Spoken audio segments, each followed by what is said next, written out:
দালালের বাড়িতে যাইতেছি। 12 লাখ টাকা দিয়ে মালয়েশিয়া গেছি, থাকতে পারলাম না। দালালের বাড়িতে যাইতেছি, দেখি দালালে পাই নাকি। দালালে পাইলে 12টা বাজাইলাম।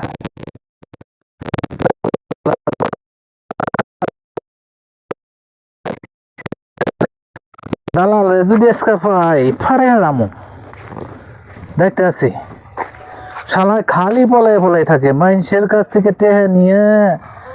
কাছ থেকে হালায় খালি পলাই থাকে। ওই বিদেশ গে পড়াই করে লোক মানুষের খালি নিয়ে বিপদে ফেলায়। কোন লোকে কাজ ঠিক মতো করা হারে না।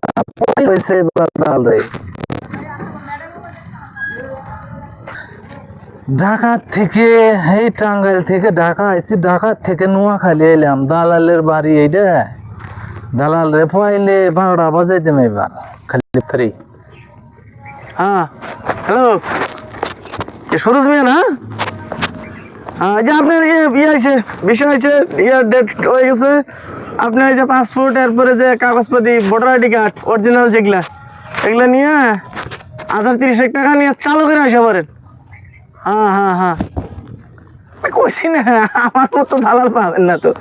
খুব ভালো কাজ পাওয়া যায়, এই মনে করেন যে স্যালারি 70-80 হাজার পাবেন। হ্যাঁ, আচ্ছা। আজকে যদি খালি পাই 12টা বাজে। আমার এই হাত দিয়ে অনেক লোক সিঙ্গাপুর, মালয়েশিয়া, দালালটা তো পাইছি। আমার যে মালয়েশিয়া পাড়ায় 10 বছর আগে 20 লাখ টাকা নিয়া, এটা আমি তো ঘুরেছি স্যার মনে। আমি কই এবার স্যার মনে দালাল ধরছি স্যার মনে। কোনো কথা নেই, আমার ফেরত না দিলে চলবো না রে ভাই। আমি 20 লাখ টাকা করে দিচ্ছি মালয়েশিয়া যাইতে। পাগল খায়। হ্যাঁ, দালাল ছাড়বো না। এনে বল এটা মনে আগে কথা বাত মাথা ঠিক নাই। কথা বাত কোনো হুনাহুনি নাই। আগে টাকা ফেরত। আচ্ছা, আপনি যে রিটার্ন আসলেন, রিটার্ন আইছি, কোনো কথা নাই। টাকা ফেরত। আচ্ছা টাকা তো কোনো কথাই নাই, টাকা ফেরত। আগে টাকা দিতে হবে মানে। আচ্ছা ঠিক আছে, বসেন। টাকা দিতে হবে। আচ্ছা এখন দিতে হবে। তোমার বাটপারি আমরা দিব না। তুমি একটা টাকা দিবে, কলার ছাড়বো। টাকা দিব না তো কলার ছাড়বো না। বসেন। আচ্ছা বসেন। হ্যাঁ, বসার কোনো টাকা। ঠিক আছে, এখন দিন। আপনি এনে বল। আপনি যে আয়সা বলেন, আপনি কি ক্লেমটা করছিলেন ওখানে? আমি তো এখন হাসি কথা বললাম আপনার সাথে, আমি এগুলো শুনি নাই। কি শুনছেন? আমি শুনি নাই এগুলো। শুনছেন? 2টা মেয়ের নাকি ধরা পড়ছিলাম। আপনি কি ধরা পড়ছে? আপনি এইসব করার জন্য গেছেন না কাজ করতে গেছেন? আমি তো কাজ করতে গেছি।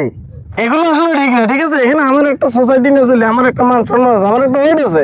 আপনি যেভাবে খাপ করে যাই নিয়েছেন আমার মিয়া, ভয় হয়ে গেছি। আপনি পাঠাইতে শুনতে এই কথা বলে দেন নাই যে মেয়ে গণকে নষ্টি ফষ্টি করেন যাবো না বিদেশ যায়, এটা তো বলে দেন নাই। আমি সাধারণ দর্শকদের জন্য একটা কথা বলতে চাই যে এই ধরনের যারা বিদেশ যায় রিটার্ন চলে আসে, আসলে এরা মূলত দালালদের, আমার তো মনে হয় দালালদের কোনো, যদি সঠিক দালাল ধরে থাকেন, দালালদের কোনো দোষ না।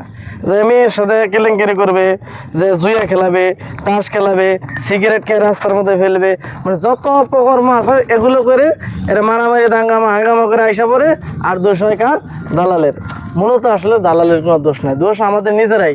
আসলে আমরা নিজেরাই সঠিকভাবে চলি, তাহলে সব কিছু ঠিক হয়ে যাবে। ধন্যবাদ।